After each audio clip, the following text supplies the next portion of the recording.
Hello friends, welcome to my YouTube channel. So guys, आज के इस वीडियो में हम लोग देखने वाले हैं जो आपका यूपी पुलिस कांस्टेबल का री एग्जाम होने वाला है अगले 6 महीनों में।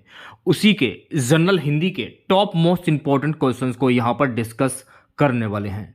तो वीडियो काफ़ी इंपॉर्टेंट है आप लोगों के लिए, तो इस वीडियो को पूरा ज़रूर देखिए। वीडियो अच्छा लगे तो प्लीज़ वीडियो को लाइक और शेयर ज़रूर करें। और जो भी हमारे नए बच्चे हैं, जिन बच्चों ने चैनल को सब्सक्राइब नहीं किया है, तो प्लीज़ चैनल को सब्सक्राइब करके नोटिफिकेशन बेल ऑन करना ना भूलें। तो चलिए वीडियो को स्टार्ट करते हैं। गाइस, यूपी पुलिस कांस्टेबल का री एग्जाम अगले 6 महीनों में आयोजित किया जाएगा। तो आज मैं आप लोगों के लिए जनरल हिंदी के कुल 60 क्वेश्चंस लेकर आया हूं। अगर आप लोगों ने इन 60 क्वेश्चंस में 55 क्वेश्चंस के सही जवाब दिए तो आप लोग समझ लीजिएगा जनरल हिंदी की जो आप लोगों की तैयारी है वो काफ़ी हद तक अच्छी है। तो खुद से प्रयास कीजिएगा इन सभी क्वेश्चंस के आंसर देने का। 2 से 3 सेकंड के बाद मैं आंसर क्लियर कर दूंगा। तो आज मैं आप लोगों को गद्यांश कराने वाला हूं लगभग 2 से 3। जैसा कि आप लोगों को पता है कि यूपी पुलिस कांस्टेबल के एग्जाम में गद्यांश से भी क्वेश्चंस पूछे जाते हैं। तो गद्यांश को करने का तरीका क्या है, सबसे पहले आप लोग गद्यांश को पढ़ लीजिए, ठीक है, ध्यानपूर्वक वो भी। उसके बाद देखिए क्वेश्चंस में क्या पूछा जा रहा है, उसके बाद सोच समझकर आंसर दीजिए। निम्न गद्यांश को पढ़कर निम्नलिखित प्रश्नों प्रश्न संख्या 31 से 36 में सबसे उचित विकल्प चुनिए। अपनी सभ्यता का जब मैं अवलोकन करता हूं तब लोगों को काम के संबंध में उनकी विचारधारा के अनुसार विभाजित करने लगता हूं। एक वर्ग में वे लोग आते हैं जो काम को उस घृणित आवश्यकता के रूप में देखते हैं जिसकी उनके लिए उपयोगिता है सिर्फ धन हासिल करना। वे अनुभव करते हैं कि जब दिन भर का श्रम समाप्त हो जाता है तब वे जीना सचमुच शुरू करते हैं और अपने आप वे होते हैं। जब वे काम में लगे होते हैं तब उनका मन भटकता रहता है।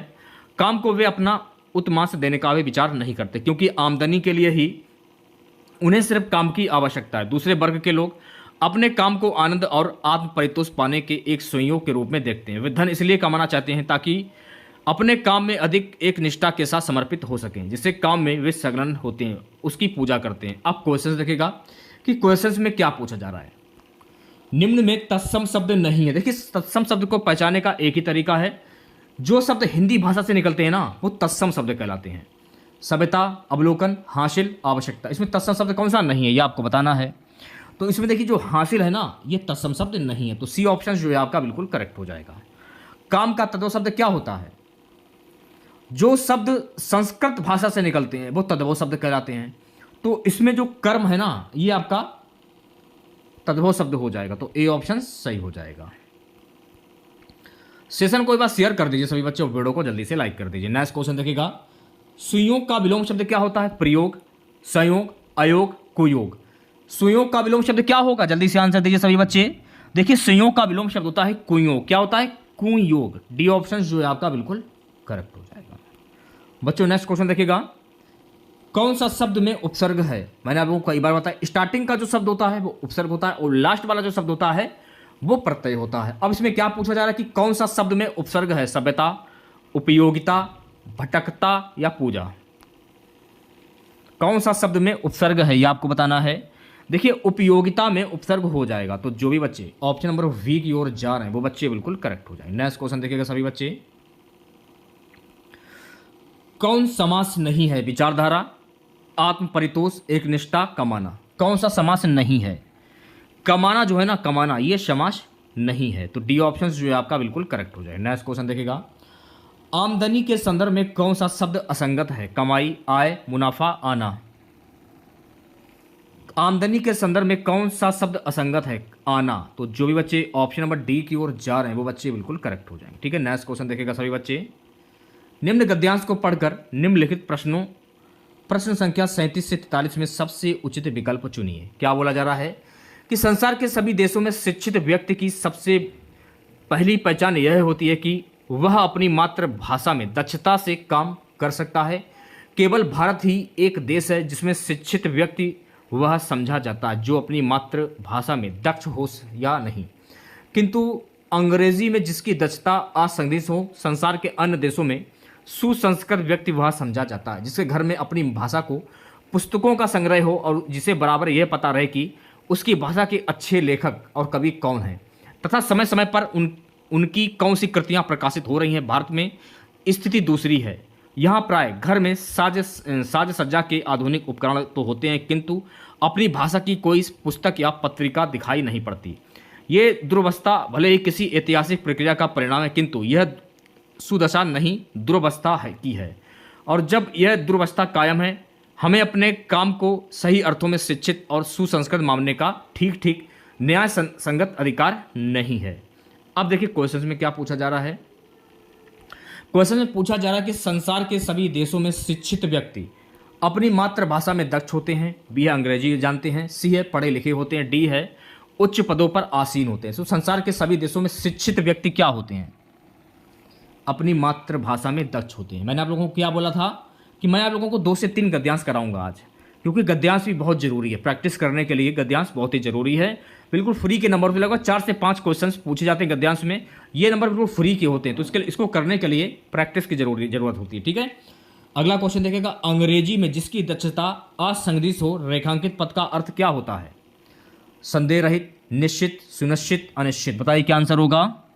तो जो भी बच्चे ऑप्शन नंबर ए की ओर जा रहे हैं, संदेह रहित, वो सभी लोग बिल्कुल सही हो जाएंगे। ठीक है, नेक्स्ट क्वेश्चन देखेगा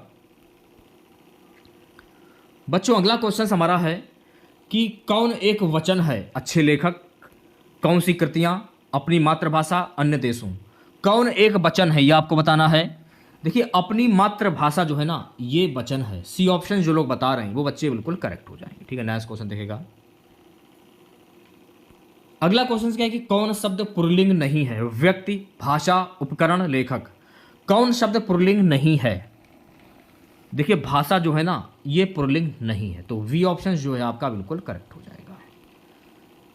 अगला क्वेश्चन देखिएगा सभी बच्चे, पुस्तक का बहुवचन क्या होता है? अभी हाल ही में आपका यूपी पुलिस कांस्टेबल का एग्जाम हुआ था, उसमें ये क्वेश्चन पूछा गया था। पुस्तक का बहुवचन शब्द क्या होगा? जल्दी से आंसर दीजिए सभी बच्चे।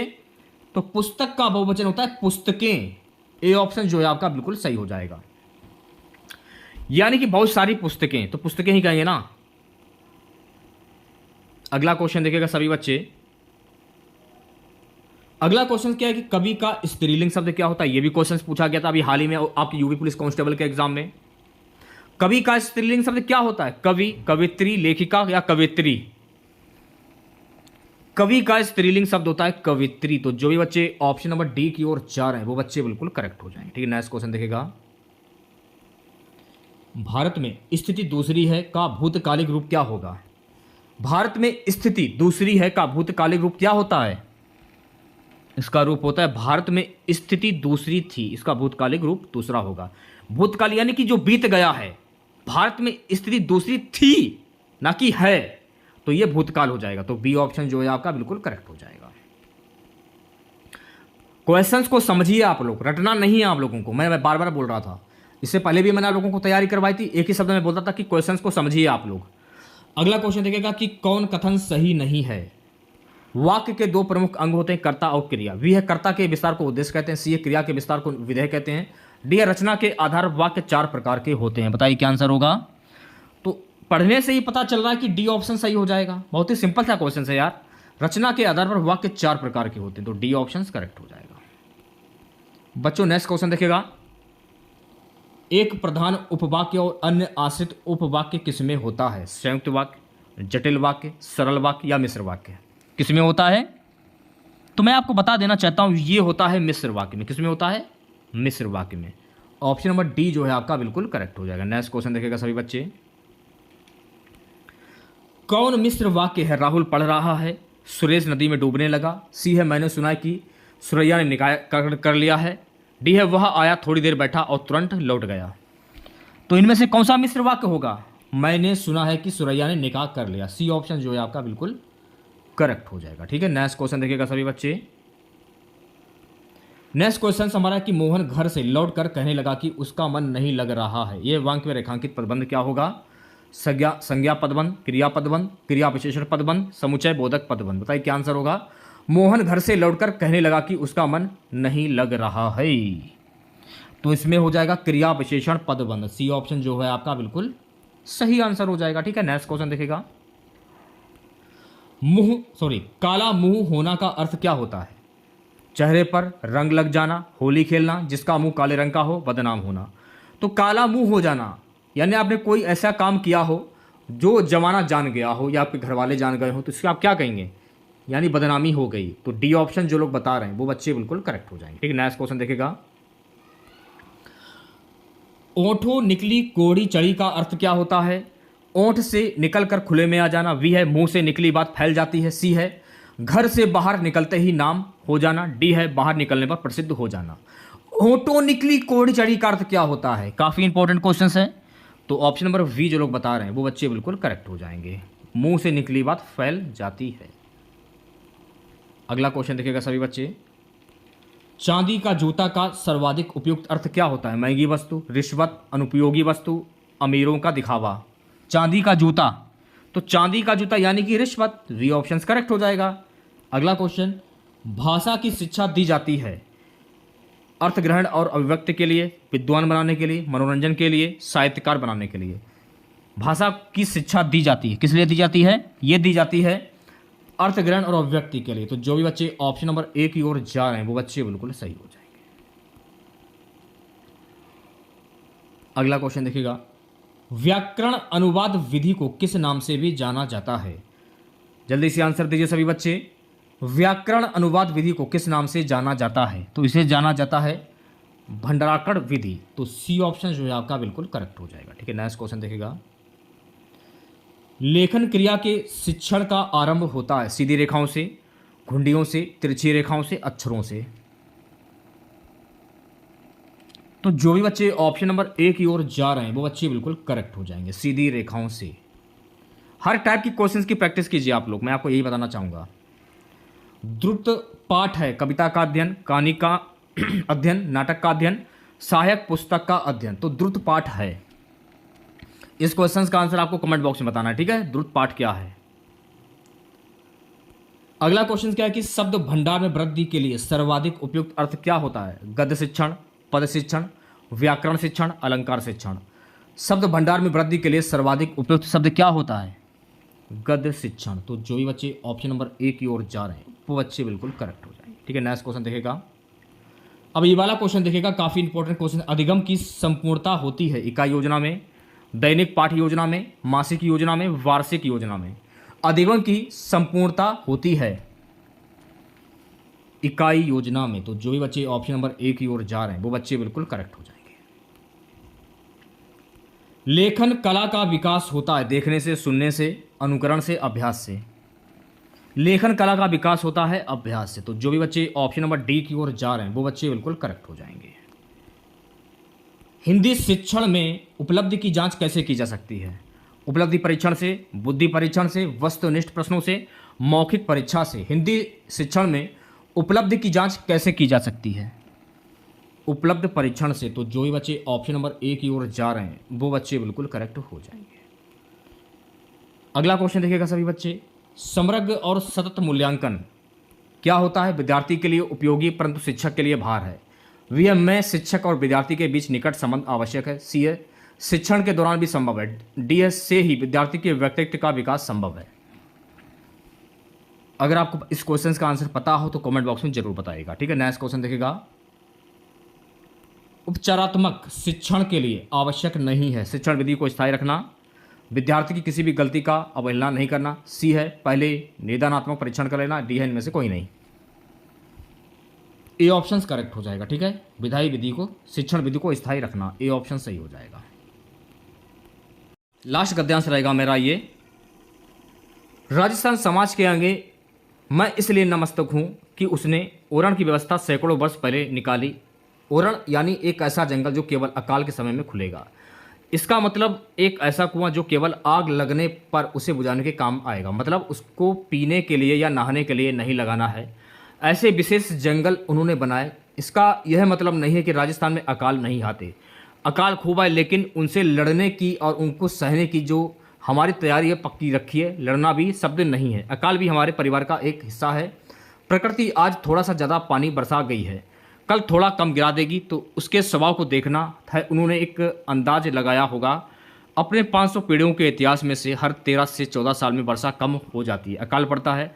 तो अपने को 12 से 13 साल तक एक जंगल को बचाकर रखना है। ओरण का जो अलग अलग बंद और खुलने का समय है वह भी तय किया गया है। पूजा और मंदिर से भी जोड़ा गया है। वह तो इसलिए कि उनको बड़े पैमाने पर कोई चीज़ करनी थी। वह धर्म से जुड़े बिना नहीं हो सकती। अब क्वेश्चन देखेगा, क्वेश्चन में क्या पूछा जा रहा है कि कौन शब्द विदेशी है? शब्द, धर्म, अंदाज, प्रकृति। तो यहां पर आपको विदेशी शब्द की पहचान करनी है।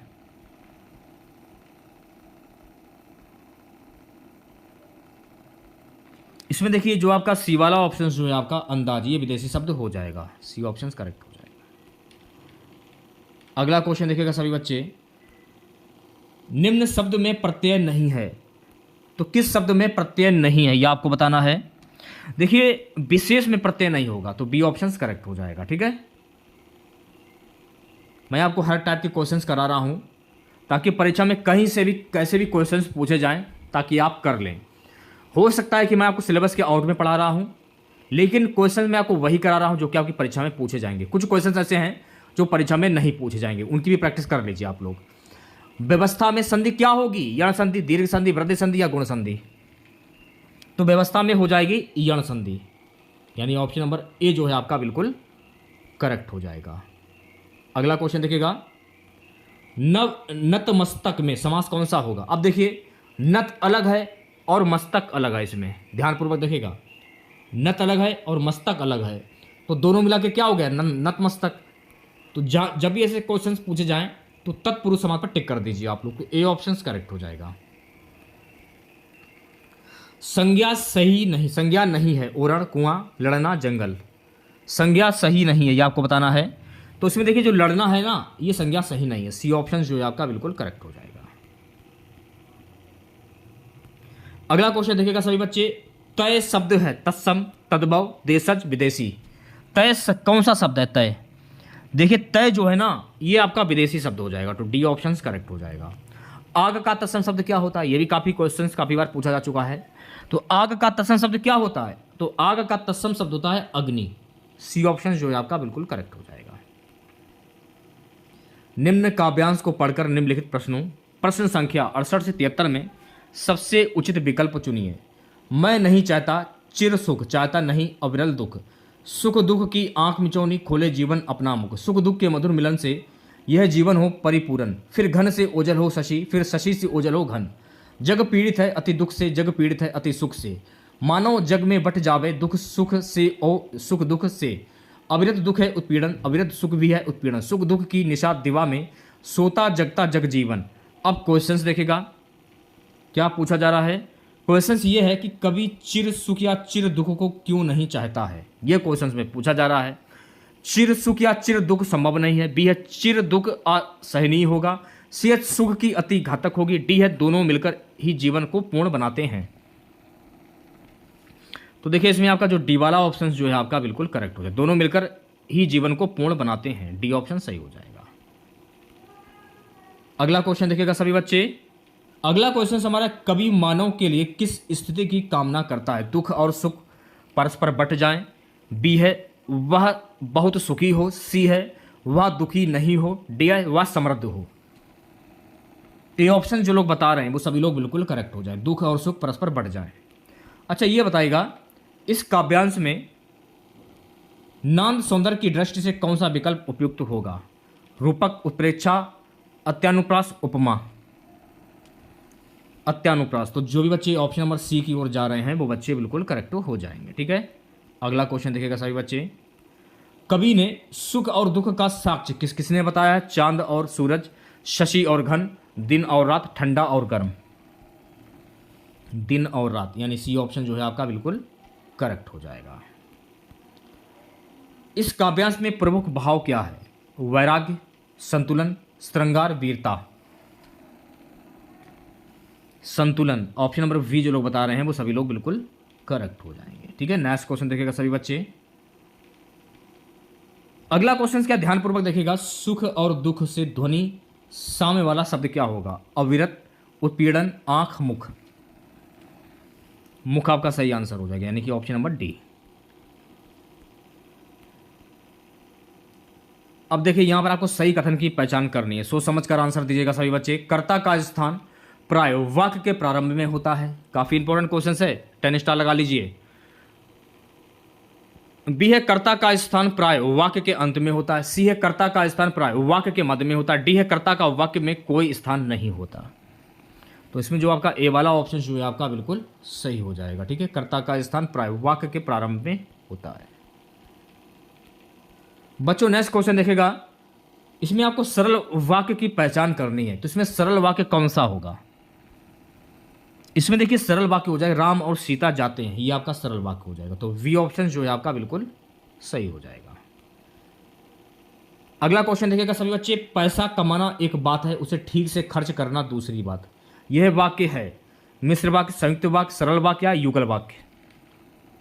तो ये हो जाएगा संयुक्त वाक्य, यानी बी ऑप्शन जो है आपका बिल्कुल सही हो जाएगा। अगला क्वेश्चन देखेगा, घी का लड्डू टेढ़ा भरा का अर्थ क्या होता है? या इसे आप मुहावरा भी कह सकते हैं या अर्थ भी कह सकते हैं। घी का लड्डू टेढ़ा भरा का अर्थ क्या होता है? इसका अर्थ होता है उपयोगी वस्तु हर दशा में ठीक होती है। वी ऑप्शन जो है आपका बिल्कुल सही हो जाएगा। अगला क्वेश्चन देखेगा, अशरफियां लुटे कोयलों पर मोहर का आशय क्या है? कोयलों की रखवाली करना, बेपरवाह हो जाना, महंगी चीज की बजाय सस्ती चीज की परवाह करना, डी सोने के सिक्के लुटाना। इसका अर्थ होता है महंगी चीज की बजाय सस्ती चीज की परवाह करना। तो सी ऑप्शन जो है आपका बिल्कुल सही हो जाएगा। ठीक है, नेक्स्ट क्वेश्चन देखेगा, कारक का अर्थ क्या होता है? कार्यकर्ता, क्रिया को करने वाला, सी है कार वाला, डी है कारखाने वाला। कारक का अर्थ क्या होता है? देखिए कारक का अर्थ होता है क्रिया को करने वाला। तो वी ऑप्शन जो लोग बता रहे हैं वो बच्चे बिल्कुल करेक्ट हो जाएंगे। अगला क्वेश्चन देखिएगा सभी बच्चे, आज खालिस्तान संकट के बादल छाए हैं, देश पर, देश को, देश के, देश से। देश पर, आज देश पर संकट के बादल छाए हैं, तो यहां पर आ जाएगा देश पर। ए ऑप्शन जो है आपका बिल्कुल सही हो जाएगा। अगला क्वेश्चन देखिएगा सभी बच्चे, द्वितीय भाषा शिक्षण की तुलनात्मक विधि है, सिद्धांत प्रणाली, वितरेकी विधि, व्यास प्रणाली, तुलना विधि। तो जो भी बच्चे ऑप्शन नंबर वी की ओर जा रहे हैं वो बच्चे बिल्कुल करेक्ट हो जाएंगे। ठीक है, अगला क्वेश्चन देखिएगा सभी बच्चे, मौन वाचन का प्रकार नहीं है। इस क्वेश्चन का आंसर आपको कमेंट बॉक्स में बताना है। संवेद वाचन, द्रुत वाचन, व्यक्तित्व वाचन या अनुकरण वाचन। अगला क्वेश्चन देखिएगा सभी बच्चे, किसका संबंध बोलने के कौशल के विकास से नहीं है? शुद्ध उच्चारण, ससुर वाचन, कविता पाठ, प्रतिलिपि। डी ऑप्शन करेक्ट हो जाएगा, प्रतिलिपि। अगला क्वेश्चन, भाषा कौशलों में सबसे पहले किस कौशल का विकास करना चाहिए? लेखन, वाचन, श्रवण, उच्चारण। श्रवण का उच्चारण करना चाहिए। तो सी ऑप्शन जो है आपका बिल्कुल सही हो जाएगा। वैसे तो ये क्वेश्चंस मुश्किल हैं पूछे जाएं, चलिए इन क्वेश्चन को छोड़ते हैं फिलहाल। जो क्वेश्चंस मेन थे वो तो मैंने आप लोगों को करा दिए हैं। तो हम लोगों ने इसमें कुल 54 क्वेश्चंस देखे हैं हमने, टोटल 54। तो अगर आप लोगों को वीडियो अच्छा लगा हो तो प्लीज़ वीडियो को लाइक और शेयर ज़रूर करें। और जो भी हमारे नए बच्चे हैं, जिन लोगों ने अभी तक चैनल को सब्सक्राइब नहीं किया है तो तुरंत चैनल को जरूर सब्सक्राइब करें और नोटिफिकेशन बेल ऑन करना ना भूलें। मिलते हैं नेक्स्ट वीडियो के साथ। जय हिंद, जय भारत।